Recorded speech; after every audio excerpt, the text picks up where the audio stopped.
الرحیم. تمام تعریفیں اللہ کے لیے. درود السلام محمد علی محمد.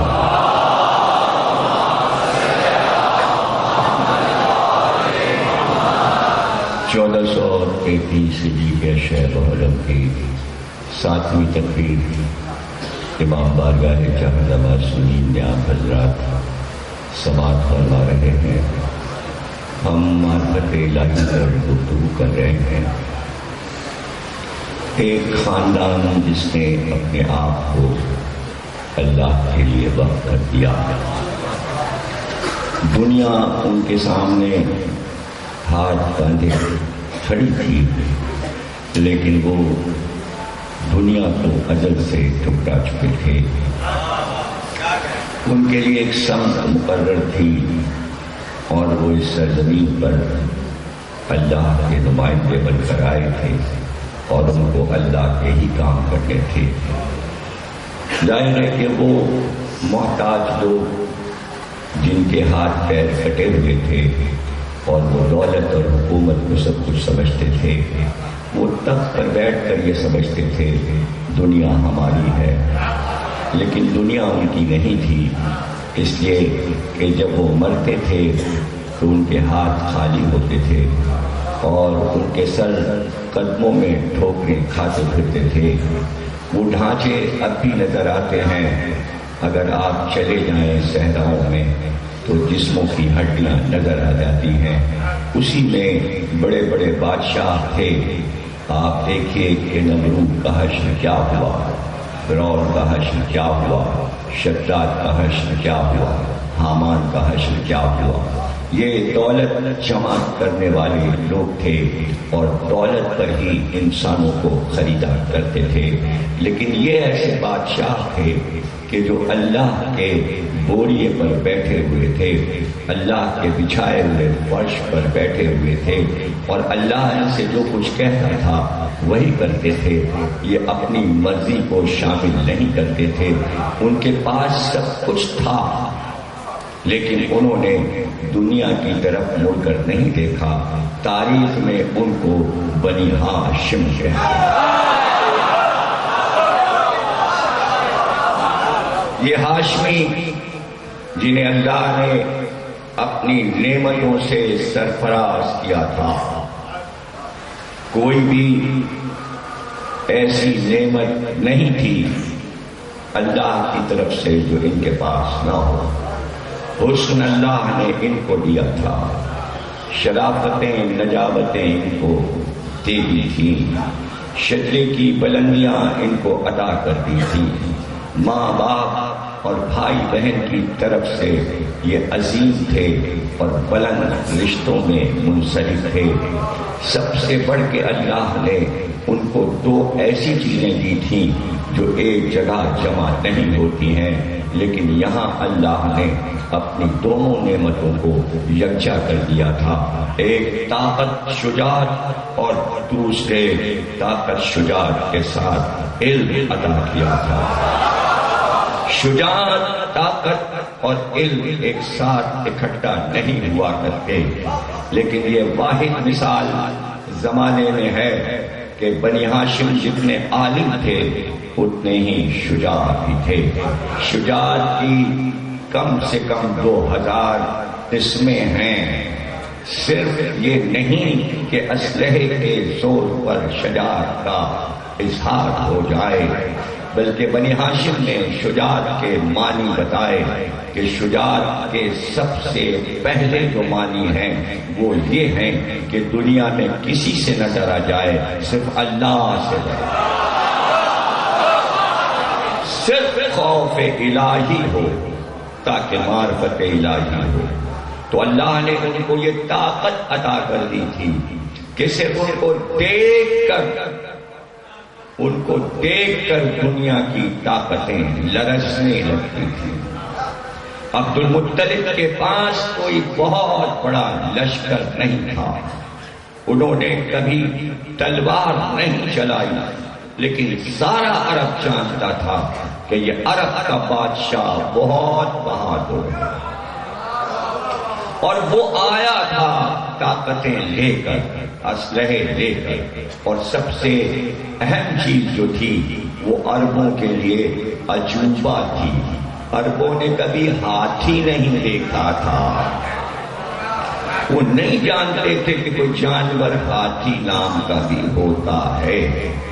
اور وہ بادشاہ رہا جو یمن کا بادشاہ تھا، وہ یمن سے آیا تھا اور ہاتھی کی فوج لے کر آیا تھا۔ ظاہر ہے ان کے لیے ہاتھی ایک خوفناک چیز ہو گئی۔ دیکھیے جن ملکوں میں آج سے 5000 برس پہلے ہاتھی نہیں پایا جاتا تھا، 2000 برس پہلے ان ملکوں نے ہاتھی نہیں دیکھا تھا۔ آپ آج کی طرح نہ سوچیے، آج تو جو جانور آپ نے نہیں دیکھے اور غیر ملکوں میں پائے جاتے ہیں ان کو آپ آرام سے ٹیلی ویژن پر دیکھ لیتے ہیں، اور ابھی تک حیرت انسان کی بڑھ رہی ہے کہ یہ والا جانور تو دیکھا ہی نہیں تھا، اور یہ فلاں ملک میں خاصی تعداد میں پایا جاتا ہے۔ جب آپ ٹیلی ویژن پر دیکھتے ہیں تو عجیب الخلقت حیوانات نظر آتے ہیں۔ اسی طرح 2500 برس 3000 برس پیچھے چلے جائیے تو جن ملکوں میں ہاتھی نہیں ہوتا تھا ان کے لیے ہاتھی ایک حیرتناک چیز تھی۔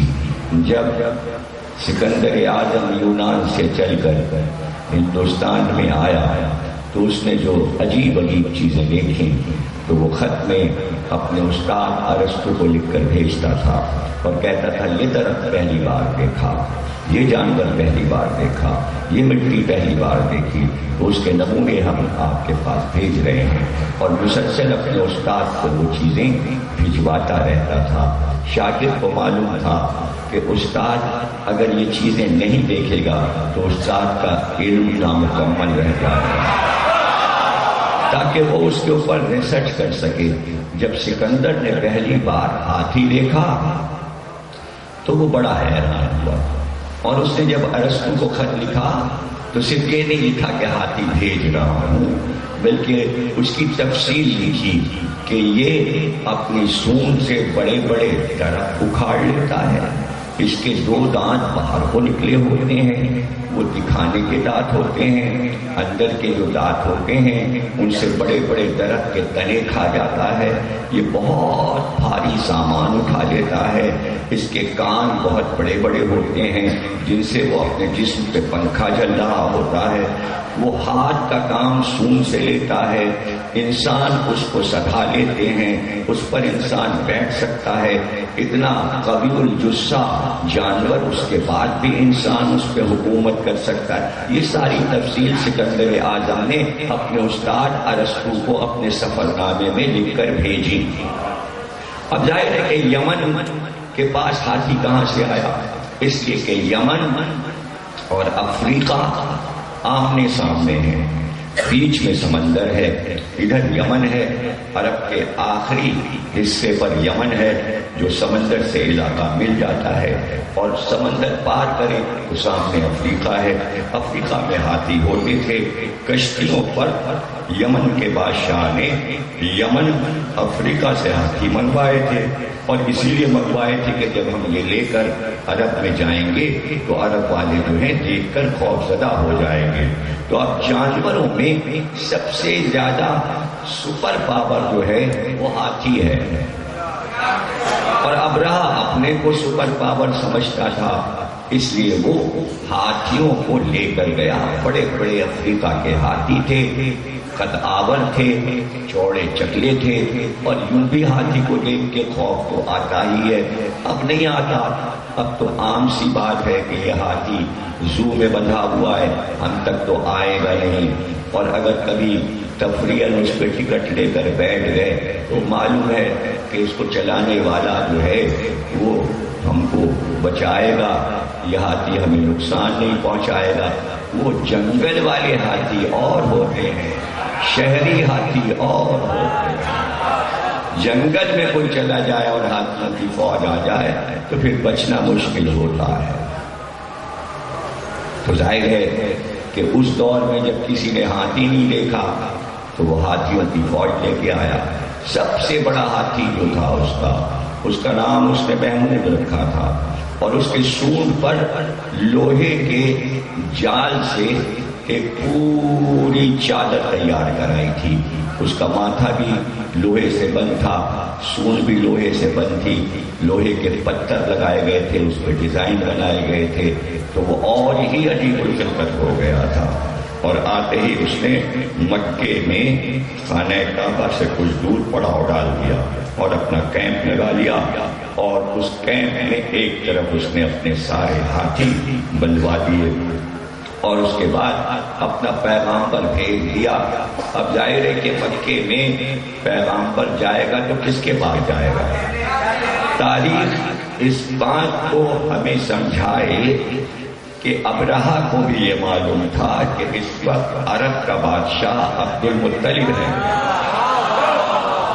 تو سردار عرب کے پاس پیغامبر گیا کہ ہم تمہارے اس خانہ کعبہ کو گرانے آئے ہیں، ڈھانے آئے ہیں، اس لیے کہ ہمارے یمن میں جو عبادت خانہ بنا ہوا ہے اس میں تمہارا ایک عرب گیا تھا اور اس نے وہاں بے ادبی کی تھی، ہم اس کا بدلہ لینے آئے ہیں.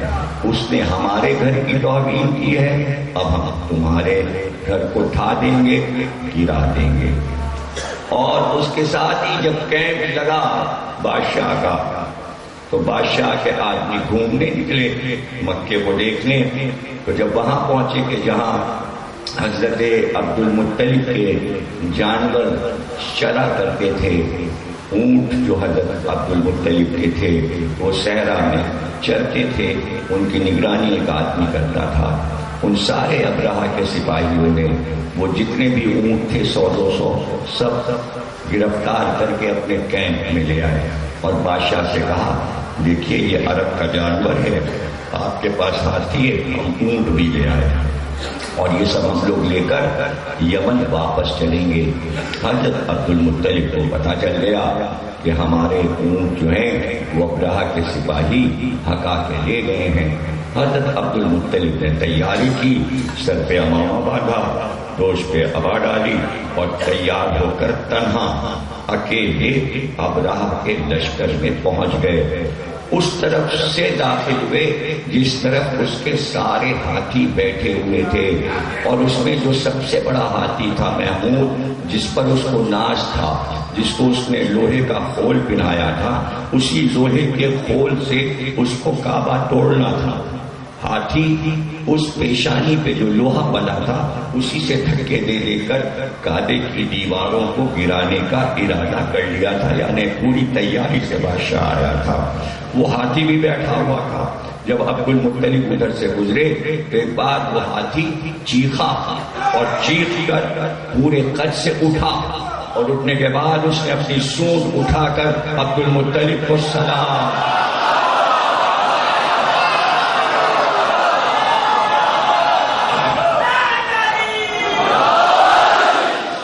کیا، اور اس کے بعد آگے بڑھ کر اپنی پیشانی کو عبد المطلب کے قدموں میں رکھ کے سجدہ کیا. سجدہ کیا. اب کوئی یہ کہے کہ صاحب ہاتھی نے عبد المطلب کو سجدہ کیا. بھائی سجدہ ایک مسئلہ سمجھا دوں آپ کو. لوگ سجدے کے معنی نہیں جانتے. سجدے کے معنی ہے تعظیم کرنا. سجدے کے معنی ہے تعظیم کرنا. یہی لفظ اللہ کے لیے جب استعمال ہوتا ہے تو پیشانی اس کی بارگاہ میں رکھ دینا. لیکن یہ لفظ ہر جگہ استعمال ہو سکتا ہے تعظیم کے معاملے میں. ایسے بہت سے ارکان اسلامی کے لفظ ہیں جو شریعت کے لفظ ہیں لیکن دوسری جگہ استعمال ہوتے ہیں. مثلاً آپ کہتے ہیں کعبے کو قبلے کی طرف نماز پڑھ لیجئے، یہ قبلہ ہے، اور جب آپ کے مولانا صاحب آئے آپ نے کہا قبلہ تشریف لائیے، اس کے معنی قبلے کے معنی دیکھنے پڑیں گے. معنی کے ساتھ اس کا استعمال بڑھتا جاتا ہے. ایک لفظ کے کئی معنی ہوتے ہیں. جیسے محاورے بولتے ہیں ارے صاحب تو حکومت کے در پہ جا جا کے سجدے کرتے ہیں. اس کے کیا معنی؟ اس کی کیا معنی؟ یعنی وہ جاتے ہیں اور جا کے وزیر اعظم یا صدر کے صدر ہاؤس میں، پریزیڈنٹ ہاؤس میں جا کے ہر وقت سجدے میں پڑے گا، یہ معنی ہوگا؟ نہیں، اگر وہ چکر لگا رہے ہیں اور ان کے طرفدار ہیں تو اب یہاں سجدے کے معنی یہ ہوں گے، سمجھ رہے ہیں؟ تو یہ معنی اللہ نے پہلے سے سمجھا دیے تھے انسانوں کو کہ ایک سجدہ ہم کو ہوتا ہے، وہ ہے، لیکن اب ہم فرشتوں سے کہہ رہے ہیں آدم کو سجدہ کرو، تو اب یہ وہ سجدہ نہیں ہے جو اللہ کی بارگاہ میں، یہ آدم کی تعظیم ہے۔ حضرت یعقوب جب حضرت یوسف کے دربار میں پہنچے تو قرآن میں ہے سجدے میں جھک گئے، تو کیا باپ نے بیٹے کو سجدہ کیا؟ وہ کہیں میں نے محاورتاً کہہ دیا کسی تقریر میں کہ بھائی ذوالجناح جو ہے وہ دراصل قائد اعظم کا سرپرست ہے، اور قائد اعظم ذوالجناح کی دعا سے ان کے باپ، ان کی نسل، جنا نام اسی لیے رکھا گیا ذوالجناح کی وجہ سے۔ تو میں نے تسلسل سے بتا دیا کہ اگر وہ خاتون جنا خاندان کی ذوالجناح سے اولاد نہ مانگتی تو قائد اعظم نہ ہوتے، ذوالجناح نے ان کو عطا کیا، منت مانی۔ اب آج 7 تاریخ ہے، مہندیاں نکل رہی ہیں، اگر 50 جلوس مہندی کے شیعوں کے ہیں تو 2000 جلوس اس وقت سنیوں کے گھر میں نکل رہے ہیں، یعنی مہندی کا جلوس سب سے زیادہ اہل سنت نکالتے ہیں۔ ابھی انجولی میں قائم رضا صاحب کے گھر سے مہندی نکلی، تو یہ قائم رضا کے گھر کی مہندی نہیں ہے، یہ جو مہدی حسن ہے، مہدی حسن جو مشہور شخصیت ہے پاکستان کی، یہ اس کے گھر کی منت قائم کے گھر پہ چڑھائی جاتی ہے، اس لیے کہ پڑوسی ہیں دونوں، یعنی قائم رضا کی گلی میں مہدی حسن رہتے ہیں، ان کا گھر ہے۔ ارے مہدی حسن سمجھ گئے؟ جب کھول کے بیان کریں کون مہدی حسن؟ ابے کون مہدی حسن؟ ابے مشہور مہدی حسن، میں وہ لفظ نہیں کہوں گا منبر پہ کہ وہ کیا ہے، تاکہ آپ کہانیاں بنائیں۔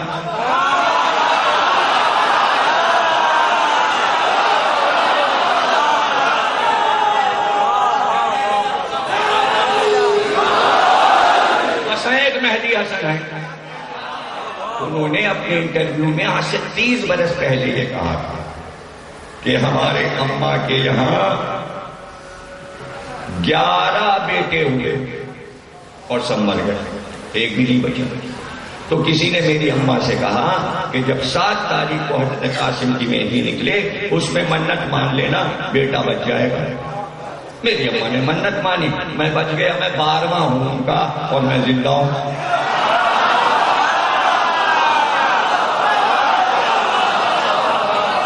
میں بچ گیا، میں زندہ ہوں۔ تو جب سے ان کی اماں 7 تاریخ کو مہندی اٹھانے لگی، اب یہاں ظاہر ہے کہ اس گلی میں انجمن رضا حسینی مشہور انجمن انچولی، تو وہ اس انجمن کو بلانے لگے، وہ ماتم کرتی ہے قائم رضا کے گھر سے، وہ ان کے منت کی مہندی نکلتی ہے، شام کو بھی مجلس سے پہلے وہ مہندی نکل گئی، تو وہ شیعہ کی مہندی نہیں ہے، مہدی حسن شیعہ نہیں ہے، سنی ہے، سنی۔ آپ کہیں گے نام تو ان کا شیعوں جیسا ہے مہدی حسن، تو انہوں نے یہ بھی بتایا میرا نام مہدی حسن نہیں ہے، میری ماں نے جب مہندی سے مجھے مانگا تو میرا نام رکھا مہندی حسن۔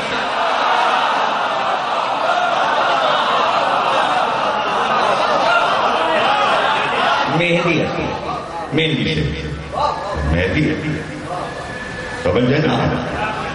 تو اہل سنت کی مہندیاں زیادہ نکلتی ہیں پاکستان میں، صرف کراچی میں نہیں، پورے پنجاب میں، سندھ میں۔ تو اسی طرح ذوالجناح آپ نکالتے ہیں، سمجھے نا؟ اور لوگ آ کے منت مانتے ہیں۔ آپ کو کیا پتا ہے اس میں کون ہندو آ رہا ہے، کون عیسائی آ رہا ہے، کون شیعہ آ رہا ہے؟ کون سنی آ رہا ہے؟ منت لے کے جا رہا ہے، اس میں جلنے کی کیا بات ہے؟ اگر کسی کی منت پوری ہو گئی، اب قائد اعظم کی دادی کی منت پوری ہو گئی تھی، اس میں کیا جلنے کی بات؟ بھائی نہیں، ان کے بھی کتنے بچے ہوئے، مر گئے، نہیں بچے، کسی نے کہا ذوالجناح سے مانگ لینا۔ اب بمبئی میں ذوالجناح زیادہ نکلتے ہیں، بمبئی میں ذوالجناح زیادہ نکلتے ہیں، تو ذوالجناح مشہور ہے وہاں، تو عورتیں آتی ہیں منت مان لیتی ہیں۔ قائد اعظم کی دادی نے بھی منت مان لی اور انہوں نے عجیب منت مانی، ان کا بچے کا نام ہی ذوالجناح رکھیں گے، بچہ ہوگا تو اس کا نام ذوالجناح رکھیں گے۔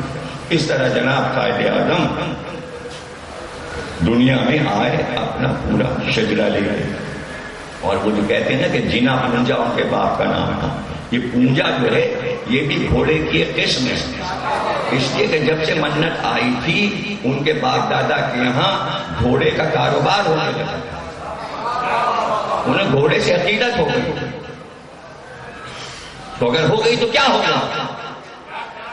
ارے امام حسن کی اولاد جب بہت قتل ہونے لگی، بہت قتل ہونے لگی، تو ان کے امام حسن کے پوتے نے اپنے بچوں سے کہا کہ عرب کے بہت سے گھوڑے خرید لو اور لے کے بصرے چلے جاؤ، اور پھر کشتی میں بیٹھ کے ہندوستان چلے جانا اور گھوڑے بیچنے ہندوستان چلے جانا۔ تو عبداللہ شاہ غازی گھوڑے بیچنے یہاں آئے، اگر یہ نہ کرتے تو گلے کٹ رہے تھے، شاداب سے گلے کٹے، ہسٹری پڑھ لی۔ تو راجہ ظاہر نے گھوڑے خریدنا چاہے، اس کو پتہ چلا یہ تو سید زادہ، وہ تو دیوانہ ہو گیا، ان کی صورت، ان کا ہوش، ان کی خوبصورتی، ان کی شجاعت دیکھ کر تو اس نے پورا ایک عملہ انہیں دے دیا۔ تو وہ شکار کھیلا کرتے تھے سندھ کے تمام جنگلوں میں۔ اب یہ محمد بن قاسم جو آیا تو اس نے دیکھا کہ پورا کارواں جا رہا ہے تلواریں لیے ہوئے، کہ بھائی اتنی شان سے کون ہے مسلمان جو ہم سے پہلے یہاں بادشاہ کی شان سے نکلا؟ ان کا یہ امام حسن کا پوتا ہے عبداللہ۔ وہ اس کے دل میں دشمنی بیٹھ گئی، مار کے رہا، مار ڈالا۔ حالانکہ بہت ہندوؤں نے یہاں کے حفاظت کرنا چاہیے۔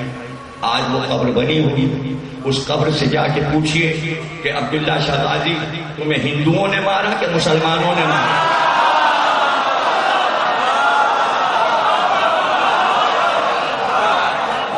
اب عبداللہ شاہ غازی کے مزار پہ شیعہ تو جاتے ہیں، لیکن شیعہ تو جاتے نہیں، زیادہ تر تو اہل سنت جاتے ہیں وہاں۔ شیعوں کی عجیب عادت ہے، انہیں پتا ہے یہ مزار ہمارا ہے، سیدوں کا ہے، امام حسن کا پوتا ہے، مگر نہیں جاتے، اور ساتھ جاتے شہباز قلندر کے مزار۔ وہاں کیوں نہیں جاتے؟ اب یہ کی ادائیں ہیں شیعوں کی، میں کیا کروں؟ یہ وہاں جاتے ہیں اس روضے پہ جہاں انہیں ماتم کی اجازت ہوتی ہے۔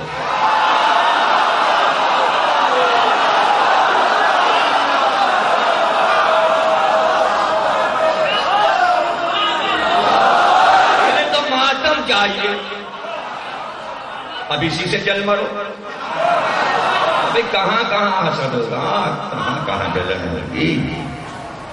تو سوچنے کی بات ہے کہ یہ حسد بھی عجیب چیز ہے، وہ پیدا ہو جاتا، کہتے رہو کم کر لو کم کر لو، وہ آگ بڑھتی جاتی ہے بڑھتی جاتی ہے، کسی طرح بجھتی ہی نہیں۔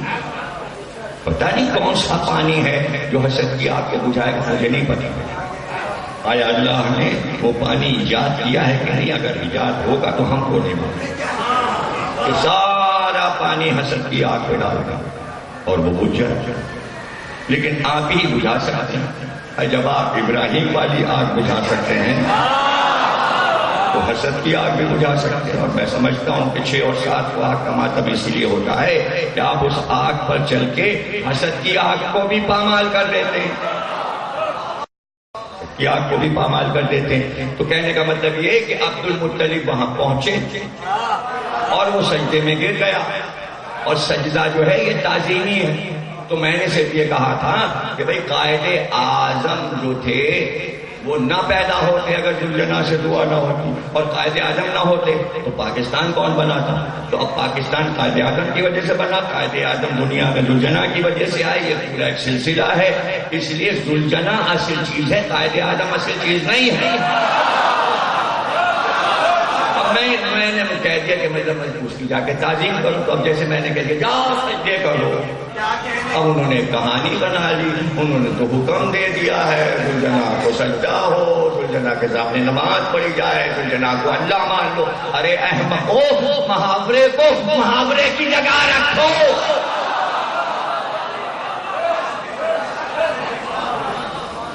یہ کیا اردو شاعری کو دیکھو، اس میں کہاں کہاں سجدے کا لفظ استعمال ہے۔ شاعری پڑھو تو ادب سے تعلق تو ہو۔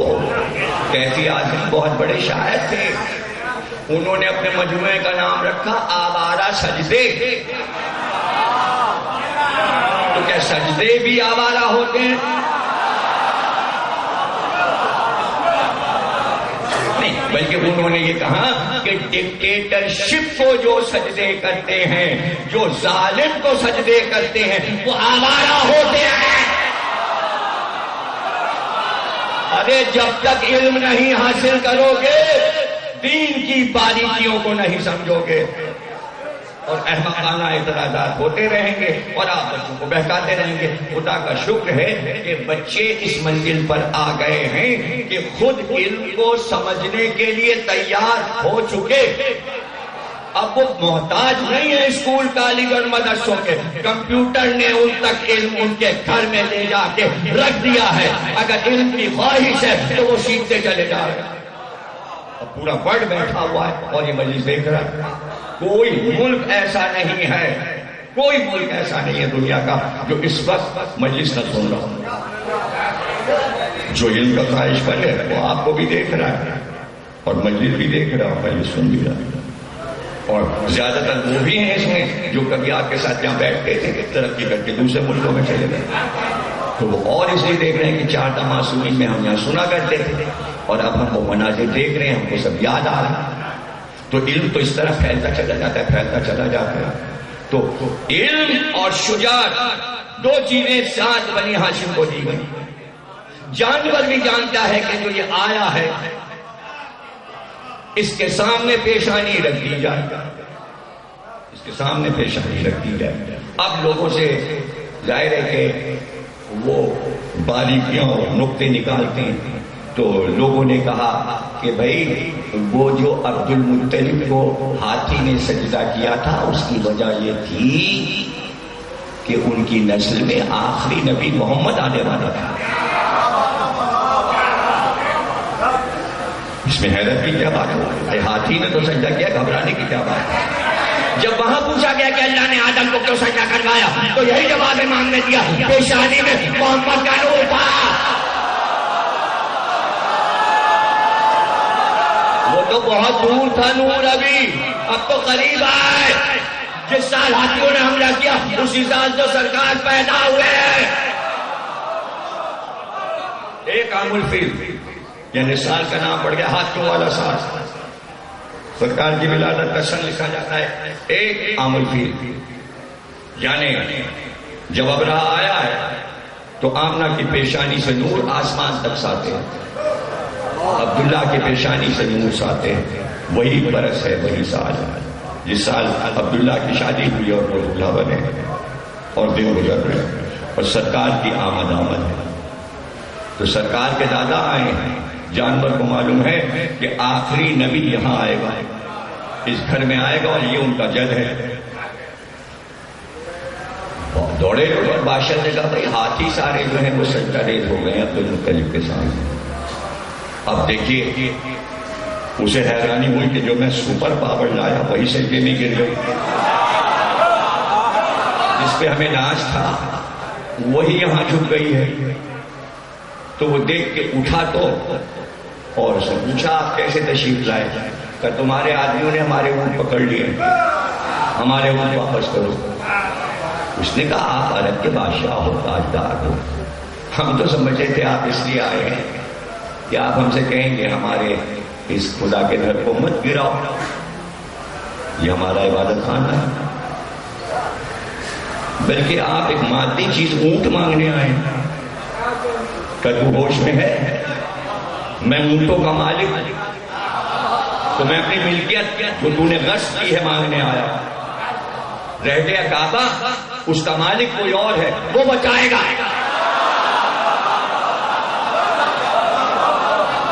جو اس کا مالک ہے وہ بچا لے گا۔ یہاں سے بادشاہ کمزور پڑ گیا، اتنی شجاعت اور علم کے ساتھ، دونوں چیزیں ساتھ۔ تو اب میں نے کیا شروع کی تھی تقریر کا پہلا جملہ یاد کیجئے، تلوار چلا کر شجاعت کا اظہار نہیں ہوتا۔ بنی ہاشم وہ شجاعت ہے کہ ان کے روئے روئے سے شجاعت کا نور پھوٹتا تھا، جہاں کھڑے ہو جائیں وہاں لوگ دیکھ کر لرز جاتے تھے۔ یہ شجاعت کی اور قسم ہے، یہ قسم ہر ایک کو نصیب نہیں ہوئی کہ صرف موجودگی جو ہے وہی لرزا دے، اور یہ ختم نہیں ہوئی۔ مہدی صرف آئیں گے، ابھی تلوار نہیں چلائیں گے کہ پوری دنیا میں لرزہ ہو جائے گا مہدی آ گئے۔ یہ ہے بنی ہاشم کی شجاعت جو امام مہدی تک آ رہی۔ اب واپس آئے، اونٹ لے کر آئے، اور پھر مکے والوں سے کہا ابو قبیس کی پہاڑی کو چڑھ جاؤ، سب چلو اوپر پہاڑی کو۔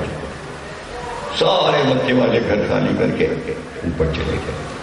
اب وہ یلغار کرے گا اپنے لشکر کے ساتھ، اپنے ہاتھیوں کے ساتھ۔ پہاڑ پہ چڑھ کے ایک جگہ مسند بچھائے گئے، اور وہ مسند بچھا دی جاتی تھی، اس پہ عبد المطلب تشریف فرما ہوا کرتے تھے۔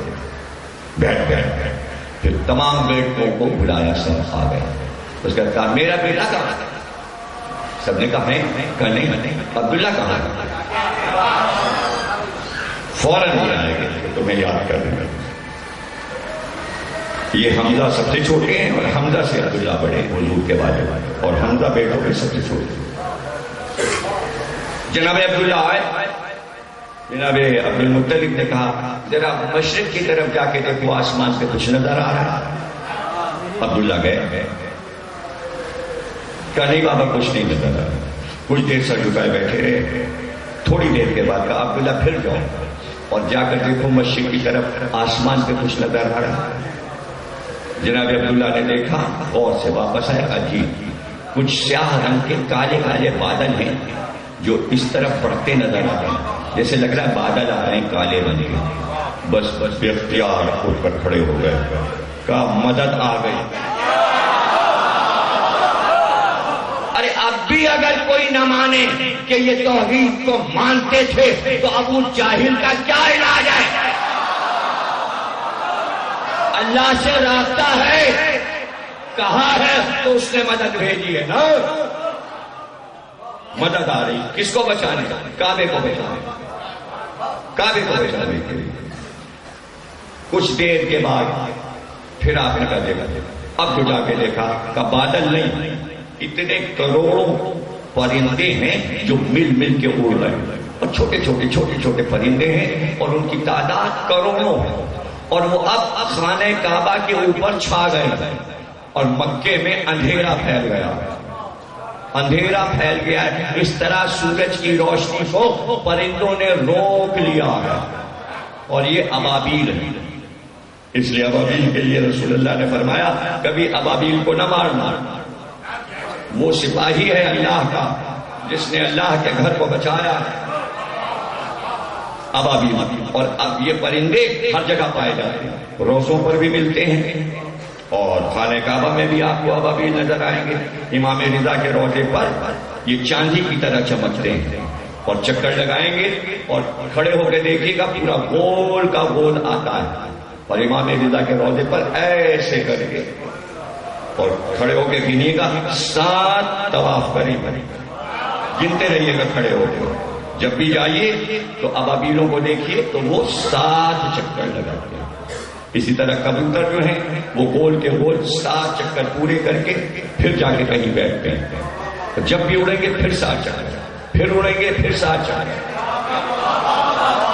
ارے پرندوں سے معرفت امام اور معرفت الہی سیکھے، مسلمان سیکھے کہ معرفت الہی کیا ہے، اور وہی پرندے رات کے وقت امام رضا کے صحن میں اتر آتے ہیں، ہزاروں کی تعداد۔ آپ اگر انہیں چھوئیں گے تو وہ کچھ نہیں کہیں گے، ایسے جا کے آپ چھو لیجیے، وہ ڈرتے نہیں، انہیں پتہ ہے ہم اس حرم میں ہیں جہاں امان ہے۔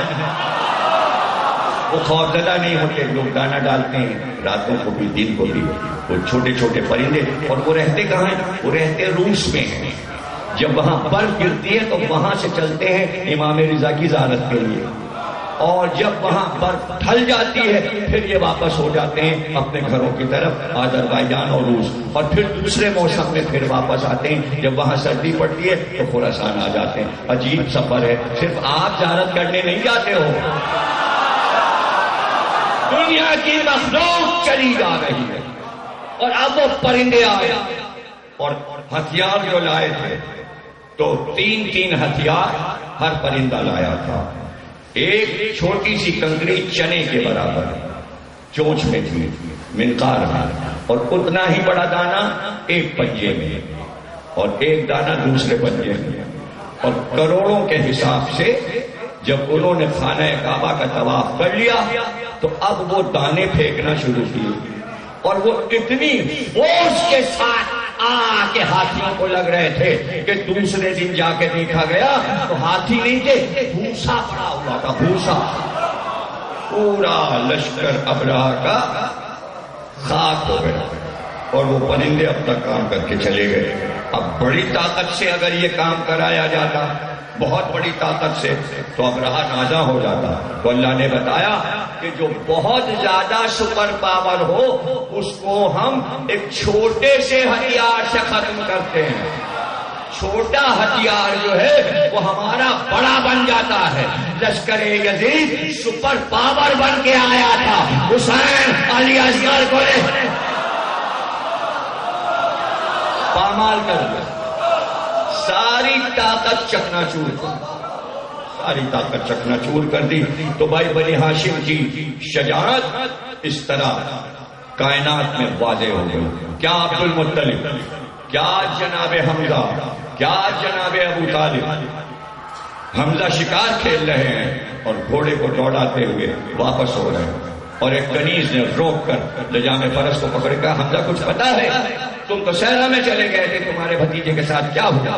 وہ نماز پڑھ رہا تھا خانہ کعبہ میں. تو ابو جہل اور اس کے ساتھیوں نے اس کو نماز نہیں پڑھنے دی. وہ گھوڑے کا رخ موڑ دیا اور ہمیشہ ایک بہت بڑی کمان اپنے دوش پہ رکھتے تھے. ترکش میں تیر ہوتے تھے. گھوڑے کو دوڑاتے ہوئے وہاں پہنچے جہاں ابو جہل اور اس کے ساتھی کھڑے ہوئے تھے.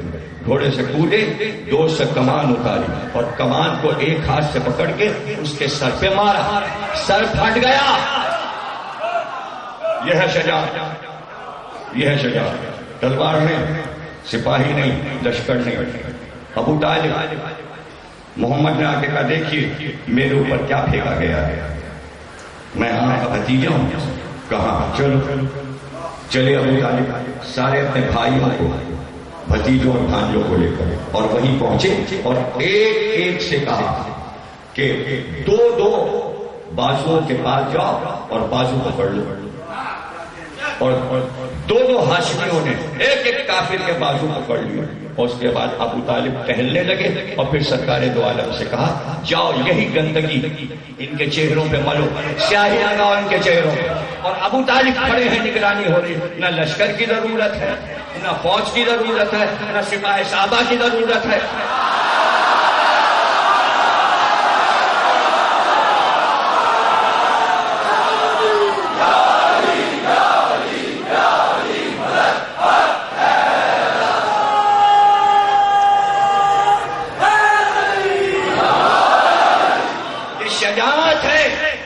خاندانی شجاعت ہے کہ سرکار دو عالم سو رہے ہیں, آرام کر رہے ہیں. اور ایک کافر نے دیکھا محمد سو رہے ہیں باہر اور وہ سر پہ پہنچ گیا اور سرکار کی تلوار درخت سے لٹک رہی. اس نے پہلے سرکار کی تلوار اٹھائی اور اس کے بعد آواز دے کے اٹھایا اور پھر کہا اس نے اب آپ کی تلوار میرے پاس ہے, اب بتائیے اس وقت آپ کو کون بچائے گا. وہ یہ سمجھ رہا تھا کہ تلوار بچاتی ہے. اس لیے اقبال نے کہا مومن ہے تو بے تیغ بھی لڑتا ہے سپاہی. آل محمد نے بغیر تیغ کا جہاد کیا ہے، اس لیے اقبال کو یہ مصرع کہنا پڑا کہ تیغ ساری طاقت نہیں ہے، اس لیے کہ غالب نے یہ کہا تیغ بہت تیز ہوتی ہے تلوار۔ غالب کا کیا نظر ہے؟ تلوار کاٹتی ہے مگر ہاتھ چاہیے۔ ذوالفقار کا اپنا کمال الگ ہے، وہ ید اللہ تھا، جب ہاتھ میں آئی تو چلی، ہر ایک کو نہیں چلا سکتا ذوالفقار، یہ چلا سکتے تھے۔ تو سرکار نے کہا کہ تو بڑھ، جو بچانے والا ہے وہ بچا لے گا۔ اس نے تلوار اٹھائی، ہاتھ خشک ہو گیا۔ تو اللہ اپنے بندے کی خود حفاظت کرتا ہے۔ یہ سرکار کی شجاعت ہے کہ حنین میں اکیلے کھڑے ہوئے اور پوری سپاہی صحابہ بھاگ گئے، سارے صحابہ بھاگ گئے اور اکیلے سرکار کھڑے ہوئے اور تنہا علی لڑ رہے۔ تو میں نے پہلے بھی کہا تھا کہ کسی کی فوج نہیں ہوگی، جب پیغمبر کی فوج ہوگی تو وہ فوج محمد بھی نہیں ہے، وہ فوج علی بھی نہیں ہے۔ تو آپ غلط کہتے ہیں کہ فوج کس کی ہے، فوج ہمیشہ اللہ کی ہوتی ہے۔ اس لیے جب بھی میر رئیس نے کہا، یہ کہا جاتی ہے اس شکو سے رنگ میں خدا کی فوج، اسلامی فوج خدا کی فوج ہوتی ہے، کسی ملک یا کسی شخصیت کی نہیں ہوتی۔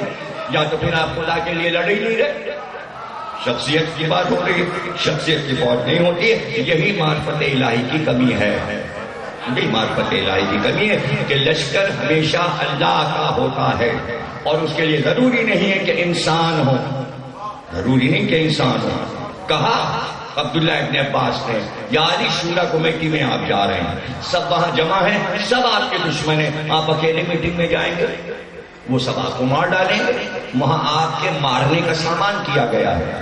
تو علی نے خطبہ پڑھا اور ایک تقریر کی راستے میں کھڑے ہو کے، اور سب نے سنی، اور علی نے کہا کہ علی ان کے باپ داداؤں سے کب ڈرا تھا، علی ان کے باپ دادا سے کب ڈرا تھا، جو ان سے ڈر جائے گا کہ اکیلے نہ جائے، اور تم ہمیں مشورہ دے رہے ہو۔ نہج البلاغہ میں علی کا خطبہ ہے جس میں آپ نے فرمایا اور اپنی پوری بچپن اور اپنی پوری لائف کو بیان کیا ہے مولا علی میں۔ اس نے جب جوانی کا ذکر کیا تو کہا ابھی میں پورا جوان نہیں ہوا تھا، اور اب کے دو بڑے قبیلے ہیں اور دونوں قبیلوں کے بہادر اور پہلوان مشہور ہیں۔ آپ نے فرمایا ابھی میں پورا جوان نہیں ہوا تھا کہ میں نے مزر اور ربیہ دونوں قبیلوں کے بڑے بڑے سورماؤں اور بہادروں کے سینے چیر دیے، سینے پھاڑ دیے۔ بدر کی لڑائی میں لوگوں نے دیکھ لیا کہ شیبہ کا حشر کیا ہوا اور عتبہ کا حال کیا ہوا اور ولید کا حال کیا ہوا، اور پھر اس کے بعد جو تلوار کھینچی ہے بدر میں علی نے، تو چاروں طرف سے دہائی کی آوازیں تھیں، اور کہتے ہیں 70 کافر مارے گئے تھے، 35 پورے لشکر نے مل کے مارا اور 35 تنہا علی نے مارا۔ کہاں علی کی طاقت، کہاں پورے لشکر کی طاقت۔ تو اب علی کا جو بیٹا ہوگا، جو علی کا پوتا ہوگا، اس کو لشکر کی ضرورت نہیں ہے، وہ تنہا لشکر ہے، وہ تنہا لشکر ہے۔ کربلا میں ہر مجاہد خود ایک لشکر تھا، 72 کا لشکر تو ضرور تھا، لیکن حبیب ایک لشکر تھے، زہیر ایک لشکر تھے، مسلم ابن اوسجہ ایک لشکر تھے، عابس ایک لشکر تھے، انس ایک لشکر تھے، شبیب ایک لشکر تھے، حر ایک لشکر تھا، علی اکبر ایک لشکر تھے، اور عباس تو کائنات کا لشکر تھے، اور قاسم 14 سال کے تھے مگر پورا لشکر تھے۔ اور حسین کو یہ معلوم ہے کہ قاسم کتنے شجاع ہیں، اس لیے کہ حسین نے قاسم کو کسی میدان میں لڑوایا تھوڑی تھی، کربلا سے پہلے کوئی لڑائی تھوڑی ہوئی تھی۔ جو پچھلی لڑائیاں مولا علی کے دور کی تھیں اس میں جو لوگ لڑے تھے اس میں چند لوگ تھے، ایک جناب عبداللہ ابن جعفر حضرت زینب کے شوہر، صفین و جمال و نہروان میں لڑے تھے، حضرت مسلم ابن عقیل صفین جمال اور نہروان میں لڑے تھے، اسی طرح محمد حنفیہ صفین جمال اور نہروان میں لڑے تھے۔ یہ لڑے ہوئے لوگ تھے۔ حضرت عباس صرف صفین میں لڑے تھے، اور 4 حملے کیے تھے حضرت عباس نے صفین میں. کل عرض کریں گے تفصیل کے ساتھ کہ کس طرح 16 سال کی عمر میں حضرت عباس نے صفین میں 4 حملے کیے تھے اور کیسے وہ جنگ کی تھی. یہ کل کا ذکر ہوگا. کل حضرت عباس کا جب ذکر ہوگا پھر ہم ذکر کریں گے. لیکن حضرت قاسم تو ابھی کسی میدان جنگ میں گئے ہی نہیں. لیکن امام حسین کو قاسم کی شجاعت پر اس لیے اعتماد ہے کہ عباس نے تلوار چلانا سکھائی ہے. عباس نے قاسم کو تلوار چلانا سکھائی. اور جب قاسم کو تیار کیا تو ایک کرتا پہنایا, صرف ایک کرتا, زرد رنگ کا امامہ باندھا, شملے لٹکا دی, سبز کرتا پہنایا اور زیرہ نہیں پہنائی. لوگوں نے کہا زیرہ کیوں نہیں پہنائی؟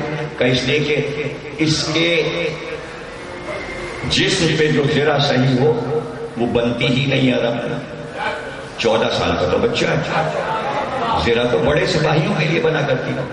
اور پھر میں یہ بتانا چاہتا ہوں کہ صرف علی کا پوتا بغیر زیرہ کے لڑ سکتا ہے.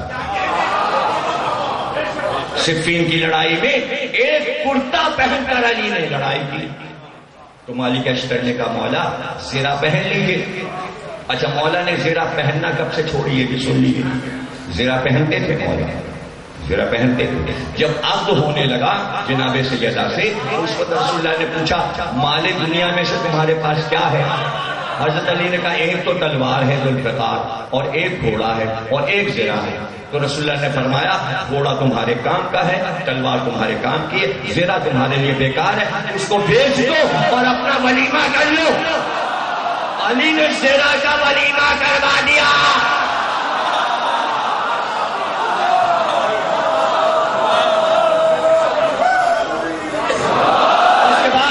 علی نے زیرہ نہیں پہنی. اب مالک اشتر تو بہت دیر میں آئے ہیں, انہوں نے کہا مولا علی کی شادی دیکھی ہے. ان کو کیا پتا, انہوں نے کہا زیرہ پہن لیجیے. مولا علی نے کہا مجھ کو زیرہ کی کیا ضرورت ہے, اس لیے کہ علی کے مقابل کون آ سکتا ہے, جو آئے گا وہ ٹھہر نہیں سکتا. اور پھر ایک جملہ کہا بہت قیمتی جو آپ کے لیے بہت ہی قیمتی جملہ. مولا علی نے فرمایا کہ کوئی دشمن مجھ پہ وار کرے علی کسی کو موقع ہی نہیں دیتا.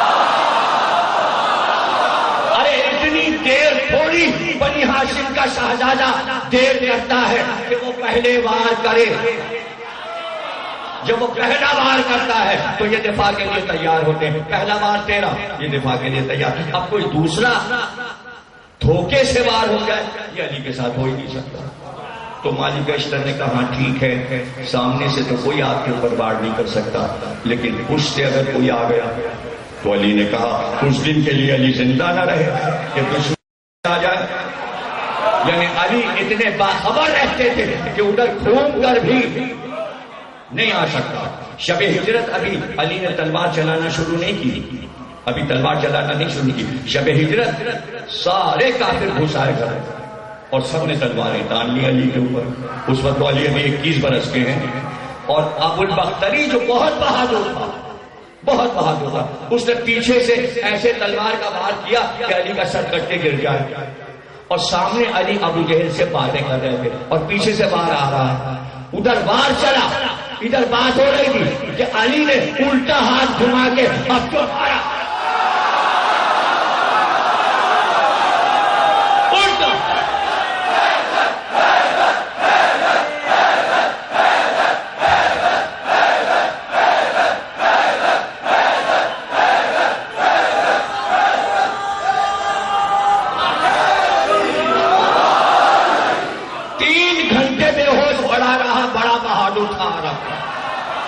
میت اٹھ کے گئی ہے رسول کے گھر سے کافر کی, بے ہوش حالت میں اٹھا کے لے گئے, ہوش دلا رہے, ہوش ہی نہیں آ رہا. تو الٹا ہاتھ علی کا ایسا, اگر سیدھا ہاتھ چلا جائے. اور جملہ سن لو, ارے جو علی کے گلے میں رسی پڑی تھی تو اس وقت جتنے لوگ سامنے تھے وہ تلوار کے نہیں تھے, علی کے ایک ہاتھ کے تھے.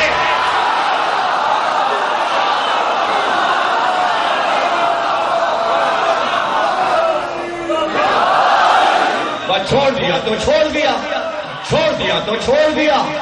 اب آپ پوچھیں گے کیوں چھوڑ دیا, کتنی مصیبتیں ہو گئی تاریخ میں, اگر مار دیتے اسی وقت تو سب ٹھیک تھا. جملہ تو میں بہت قیمتی کہتا ہوں، کسی کے سمجھ میں آتا ہے، کسی کے نہیں سمجھ میں آتا. ہر ایک تھوڑی علم غیب جانتا ہے، سب کو علم غیب تھوڑی معلوم. تو نعرے ہیں علی علی کے زبان پر، جیسے وہاں اللہم لبیک اللہم لبیک، ابھی تو اللہ کی بات کر رہے تھے، اب شیطان کی طرف رک کر کے اسے مارنا شروع کر دیا. اے اللہ کے لیے آئے تھے کہ شیطان کے لیے آئے تھے؟ پتہ چلا دونوں کام کرنے حکم قرآن ہے. جیسی محبت اللہ سے ویسے ہی نفرت شیطان سے. تو قیامت تک یہ دونوں چیزیں ساتھ جائیں گی، ایک محبت جائے گی، ایک نفرت جائے گی. اس میں کیا پریشانی ہے کہ نفرت چھوڑ دو اور صرف محبت کرتے رہو؟ ایسا نہیں ہو سکتا. یہ تو حج ہے اور یہ اللہ کا گھر ہے. تو علی اگر الٹا ہاتھ چلائیں تو گرتا ہے اور 3 گھنٹے بے ہوش ہو جاتا ہے. اور پھر جب عورتوں کو لے کر باہر نکلے، اکیلے علی اور سارے ناؤں پہ بیویاں رسول اللہ کے گھر کی، اور جب سرحد مکہ پہ پہنچے تو ابو جہل گھوڑوں کو دوڑاتے ہوئے کافروں کو لشکر کو لیے ہوئے، آج علی کو کھیل دو، آج یہ زندہ نہ جانے کا ہے. سارے مکے والے آ گئے ہزاروں کی تعداد میں، آج علی کو یہی مار لو. غلام نے کہا دیکھیے تو لشکر آ رہا ہے، گھوڑے پہ گھوڑے دوڑاتے چلے آ رہے ہیں. علی نے کہا گھبرا مت، ناپوں کو تو کھجور کے درخت سے باندھ دے اور الگ ہٹ جا. اور اس کے بعد علی نے تلوار نکالی اور تلوار نکال کر آدھی نیام میں رکھی اور آدھی باہر. جیسے ہی لشکر قریب آیا تو ایک بار پکار کر کہا ابو جہل سن، تو نے اتنا میرے بھائی محمد کو پریشان کیا، اتنے پتھر ان پہ برسائے، تم مکے والوں نے کبھی میں نے تلوار نکالی، کبھی میں نے تلوار سے تم کو مارا؟ سب کہنے لگے نہیں. کہنے لگے تو کیوں نہیں مارا؟ میں نے مکے کی گلیوں میں لاشیں بچھا دیتا لیکن میں نے تلوار نہیں نکالی. ابو جہل نے کہا کیوں نہیں نکالی؟ کہا جب میں نکالنا چاہتا تھا تو میرا بھائی ہاتھ پکڑ. ابھی نہیں، ابھی نہیں، ابھی نہیں. اب سن لے، جو بات بات پہ ہاتھ پکڑتا تھا وہ مدینے جا چکا. اب جو یہ نکلے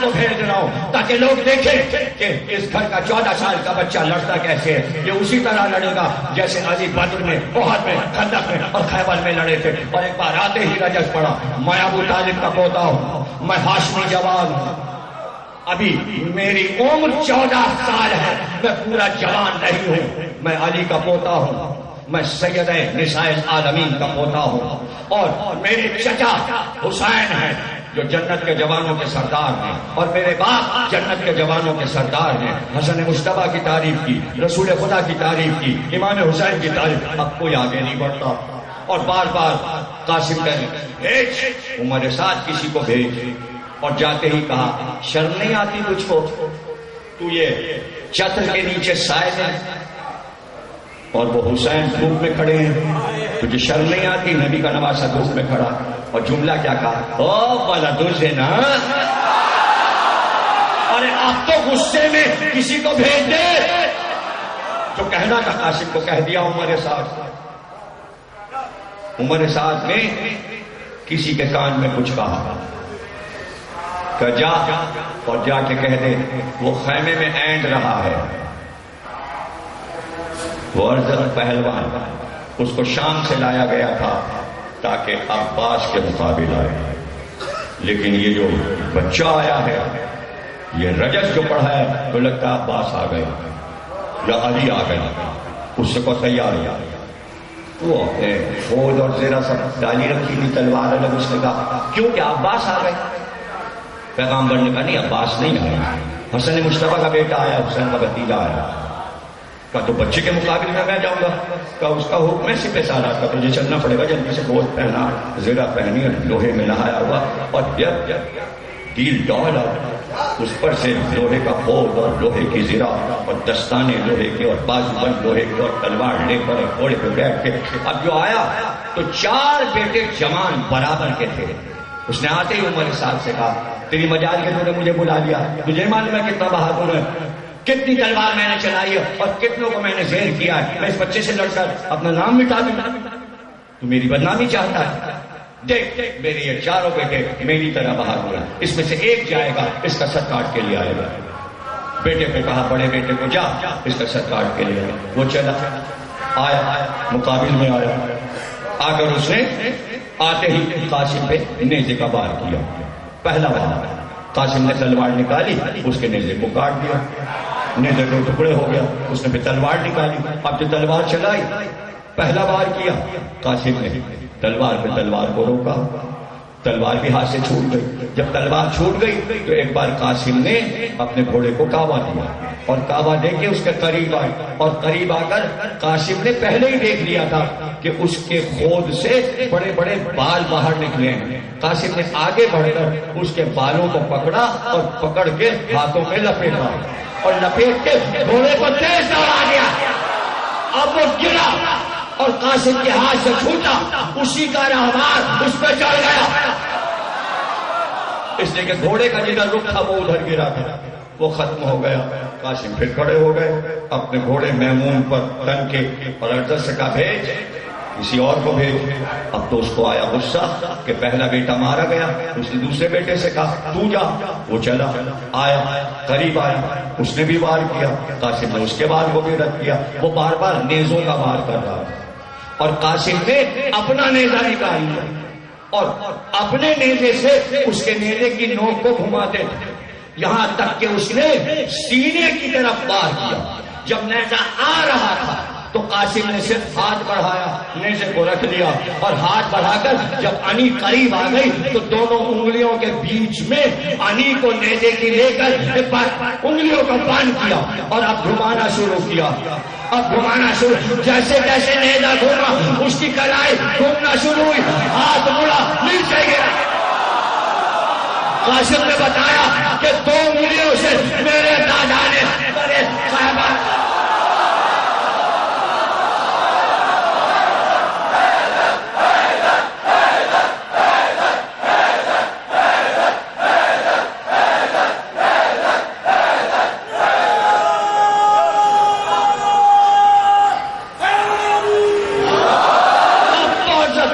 میں اندھیر آیا. تیسرے بیٹے کو بھیجا. جیسے تیسرا بیٹا آیا، پرچم دار تھا، یہ پرچم لیے ہوئے آیا، پرچم لیے ہوئے آیا. قاسم نے کہا تجھے بھی خواہش ہے جہنم میں دونوں بھائیوں کے پاس جانے کی؟ آ جاؤ باہر کر. اس نے وار کیا، وہ تلوار پہ تلوار چلاتا رہا. ایک بار اس نے اپنے گھوڑے کو کعبہ دے کر قاسم کے گرد دائرے کی شکل میں گھوڑے کو گھومنا شروع کیا. اب بیچ میں قاسم اور وہ دائرے کی شکل میں قاسم کے گرد چکر لگا رہا ہے، طواف کر رہا ہے کہ موقع ملے اور وار کروں. قاسم نے دیکھا. اب قاسم نے کیا چیز دیکھی؟ اس کو نہیں دیکھا بلکہ قاسم نے اس کا پھرائرا دیکھا. تو قاسم نے یہ دیکھ لیا کہ جس طرف یہ چکر لگا رہا ہے ہوا کا رخ اس طرف ہے، جس طرف پرچم جا رہا ہے ہوا کا رخ ادھر ہے. ایک بار قاسم نے اپنے گھوڑے کو الٹا کعبہ دیا. جب الٹا کعبہ دیا تو وہ الٹی طرف سے آیا تو اب پھریرا جو تھا وہ دوسری طرف تھا. اس کو تو ہوا پوری طاقت سے پھریرے کو اس کے منہ پہ لپیٹ، اس کا پھریرا اس کا کفن بن گیا. وہ گر رہا تھا کہ قاسم نے 2 ٹکڑے کیا، آدھا ادھر.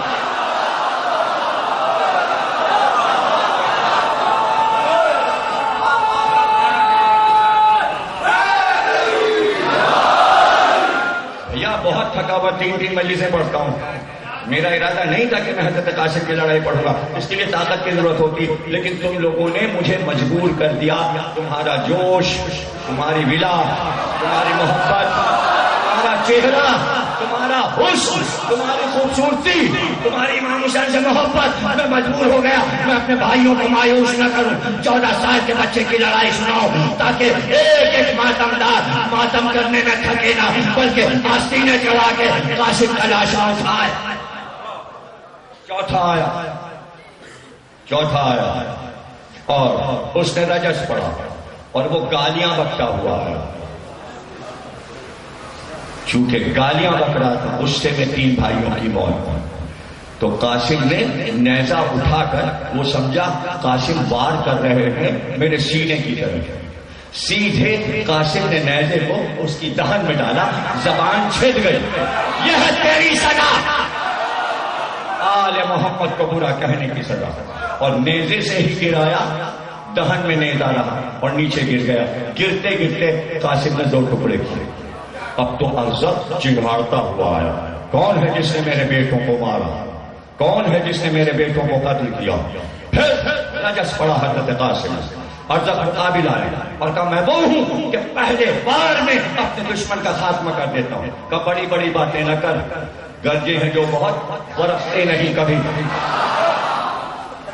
چتلے ہیں جتنے سانپ وہ ڈرتے نہیں کبھی۔ میرا نے اس کے رجس کا شعر پڑھ دیا جو حضرت قاسم نے ارزق سے کہا، اور اس نے بھی رجس کا جواب دیا، اور ایک بار اس نے وار کیا۔ اب وہ وار کر رہا ہے، قاسم اس کے ہر بار کو رد کرتے جا رہا اور جواب نہیں دے رہے۔ اب ایک بار قاسم اس کے گھوڑے سے قریب آنا شروع ہوئے، بہت قریب۔ اب وہ تھا بھاری جسم کا، اگر ہلتا اور گرتا تو پھر اٹھ نہیں سکتا تھا۔ قاسم اس کے وار خالی دے رہے تھے تاکہ تھکے۔ اب یہ تو بنی ہاشم کی جو میدان جنگ کے رموز ہیں ہر ایک تو نہیں جانتا تھا عرب میں۔ پہلی بار تو لشکر یزید نے بنی ہاشم کے شہزادوں کو لڑتے دیکھا، اش کر اٹھے، اسی لیے تاریخ میں سب لکھ دیا، نہ لکھتے تو میں پڑھتا کیسے؟ ایک ایک لمحہ نوٹ کیا ہے حنیف بن مسلم نے کہ قاسم کیسے لڑے۔ قریب اور قریب آ کے پھر گھوڑے کو الگ کیا اور اب مڑے، دیکھا تو عباس مسکرا رہے۔ حضرت عباس نے کہا بیٹا یہی تو وقت ہے، یعنی چچا کو بھی معلوم ہے اور بھتیجے کو بھی معلوم ہے کہ کون سا وقت ہے۔ اور ایک بار گھما کے گھوڑے کو سامنے آئے اور جو تلوار کا وار کیا تو اب عباس کو دیکھا تھا، اب حسین کو دیکھا، ادھر وار چلا، ادھر چچا کو دیکھا۔ اب پتا ہے قاسم کو کہ حسین کیا سوچ رہے ہیں۔ مرد تو خیبر میں علی نے اسی طرح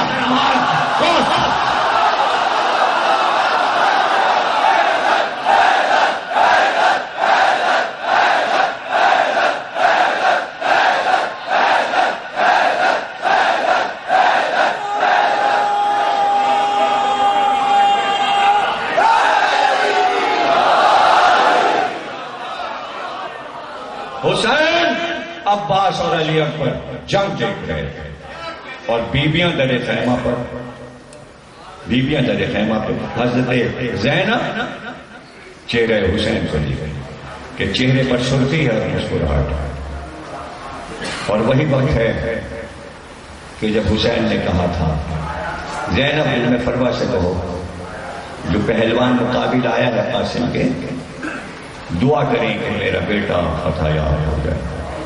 لیکن ام فروا نے دعا یہ کی یعقوب سے یوسف کو ملانے والے ایک بار میرے بیٹے کو ملا جائے۔ فتح کر کے قاسم دوبارہ واپس آئے، لیکن اب جو واپس آئے تو ماں نے جس طرح دوبارہ رخصت کیا ہے میرے پاس طاقت نہیں کہ میں بیان کر سکوں۔ ہاں بس 2 جملے عرض کر دوں کہ مہندی آئے گی، تابوت بھی آئے گا، دونوں چیزیں آئیں گی، ماتم آپ کیجیے گا۔ مہندی پریشان کوئی چیز نہیں، مہندی ماں کا ارمان ہے۔ ماں کا ارمان ہر ماں چاہتی ہے کہ اگر میں نے اپنے بچے کی مہندی کی ہے تو میں کربلا والوں کو کیوں بھول جاؤں۔ اس لیے محرم میں قاسم کی مہندی ہوتی ہے، اور قاسم کی ہی مہندی کیوں ہوتی ہے؟ اس لیے کہ مدینے میں جب کبھی کپڑا بیچنے والے آتے تو سب سے پہلے وہ تمام تھان کپڑوں کے امام حسین ام فروا کے پاس بھجواتے تھے۔ ام فروا پسند کرتی تھی اور کہتی تھی یہ خرید لیے جائیں، اس لیے کہ میں قاسم کی خوبصورت قبائیں سی رہی ہوں۔ جانے قاسم کو کون سا لباس پسند آ جائے، جب وہ دولہا بنے تو میں انہیں دولہا بناؤں گی۔ لیکن اس دن تو امام حسن کا کرتا پہنا دیا تھا، نالین بھی امام حسن کی پہنا دی تھی، امام حسین نے وہ سب لباس بھرے رہ گئے، جو ماں کے ارمان میں تھے کہ مدینے میں دھوم سے شادی ہوگی، سہرا بندے کا، ہم قاسم کو دولہا بنائیں گے، دلہن کو بیاہ کے لائیں گے۔ سہرا بھی ہوا، مہندی بھی ہوئی، مہندی لہو کی لگی اور سہرا خون کی دھاروں کا تھا۔ جب ابن سعد نے دیکھا کہ ایک بچہ قتل عام کر رہا ہے تو تمام نیزے والوں کا جو پورا لشکر تھا 450 کا، ان سے کہا قاسم کو چاروں طرف سے گھیر کر مارو۔ تو تاریخ میں نے حضرت قاسم کی سوانح حیات میں یہ روایت لکھی ہے کہ صرف 2 ہستیاں کربلا میں ایسی ہیں جن پہ تلوار کا وار بھی ہوا، نیزے کا وار بھی ہوا، تیر کا وار بھی ہوا اور پتھر بھی مارے گئے، کھینچ کھینچ کے پتھر مارے گئے۔ صرف 2 ہستیوں کو، ایک امام حسین کو پتھروں سے مارا گیا، دوسرے حضرت قاسم، ایک 14 سال کا بچہ، تیر بھی پھینکے جا رہے ہیں اور پتھر سے مارا جا رہا ہے، پتھر سے زخمی کیا جا رہا ہے۔ اللہ اکبر! اتنی محبت تھی حسین کو کہ قاسم کو گھوڑے پہ نہیں بیٹھنے دیا۔ جب مدینے سے چلے تو کہا قاسم میرا اتنا خوبصورت ہے کہ اس تیز دھوپ میں ایسا نہ ہو کہ یہ پھول پھولا جائے۔ تو ایک ہماری اونٹ پہ رکھائی تھی اور کہا تھا قاسم صاحبان کے نیچے بیٹھنا تاکہ تمہارے چہرے پہ دھوپ نہ پڑے۔ جس چچا نے قاسم کو دھوپ سے بچایا ہو، کربلا کی تیز دھوپ تھی اور ام فروا کا لال تھا۔ کربلا کی تیز دھوپ تھی، ام فروا کا لال تھا۔ نیزے والوں نے قاسم کو بہت زخمی کر دیا۔ زیارت الہیہ میں ہے کہ سلام ہو حسن کے بیٹے قاسم پر۔ امام زمانہ فرماتے ہیں کہ جسے زندگی میں روند ڈالا گیا، ارے پامال کیا جاتا ہے مرنے کے بعد، یہ کائنات کا پہلا مجاہد ہے زندگی میں جس پر گھوڑے دوڑائے گئے۔ اور بس 2 جملے ہیں اور میں تقریر ختم کر رہا ہوں۔ لکھنے والوں نے لکھا، پڑھنے والوں نے ہمت نہیں کہ ادا کریں کہ چاروں طرف گھوڑے ایسے قاسم کے گرد گھوم رہے تھے اور نیزوں سے مارا جا رہا تھا، اور کبھی ادھر کے گھوڑے ادھر اور ادھر کے گھوڑے ادھر آتے۔ تو لوگ کہتے ہیں کہ قاسم کو اپنی ماں سے اتنی محبت تھی کہ جب گھوڑے سے گرے ہر سپاہی گرتے وقت حسین پر آخری سلام کرتا تھا، لیکن جب قاسم گرے تو کہا اماں تیرا لال گھوڑوں سے گر گیا۔ ام فروا نے جب اپنے لال کی آواز سنی، بھائی 14 سال کے بچے جو بیٹھے ہیں نا، 14 سے بڑے بھی بیٹھے، بس زیارت آئے تو ماتم کرتے ہوئے اٹھ جانا اور ام فروا کو فرصہ دے دینا۔ تقریر تو ختم ہو گئی۔ جملہ یہ ہے کہ ہر شہید کچھ نہ کچھ کہتا تھا اور اس کا آخری جملہ لکھا گیا، لیکن جناب قاسم کا جو جملہ لکھا گیا وہ یہ لکھا گیا کہ ایک بار نہیں کہا، مسلسل کہہ رہے تھے، بس ایک ہی جملہ کہتے تھے، چچا مجھے بچائیے، چچا مجھے بچائیے، چچا مجھے بچائیے۔ بھائی کیا تم نے گریا، حق ادا کر دیا۔ صبح لندن سے فون آیا تھا، لندن والے مجلس دیکھ رہے تھے تو لندن والوں نے کہا کہ ہم نے ویڈیو میں دیکھا، ایسا لگتا ہے کہ نور برس رہا ہے مجلس پر، ہم نے اتنی نورانی مجلس نہیں دیکھی، پوری مجلس میں نوری نور نظر آتا ہے۔ ہاں تم اس ماحول میں بیٹھے ہو، نور برس رہا ہے تم پر، اللہ تمہارے گھروں کو سلامت رکھے، ماؤں کے لال سلامت رہے۔ چچا بچائیے، چچا بچائیے۔ وہ جو قاسم کی آواز آئی، ایک بار حسین نے تلوار پہ ہاتھ رکھا اور مڑ کر کہا عباس اب کون سا وقت ہوگا جب ہم لڑیں گے؟ عباس ایک طرف تم حملہ کرو، ایک طرف میں حملہ۔ دونوں بھائیوں نے مل کر لشکر پہ حملہ کیا، مگر آواز آ رہی تھی چچا بچائیے، چچا آئے قاسم، آئے قاسم۔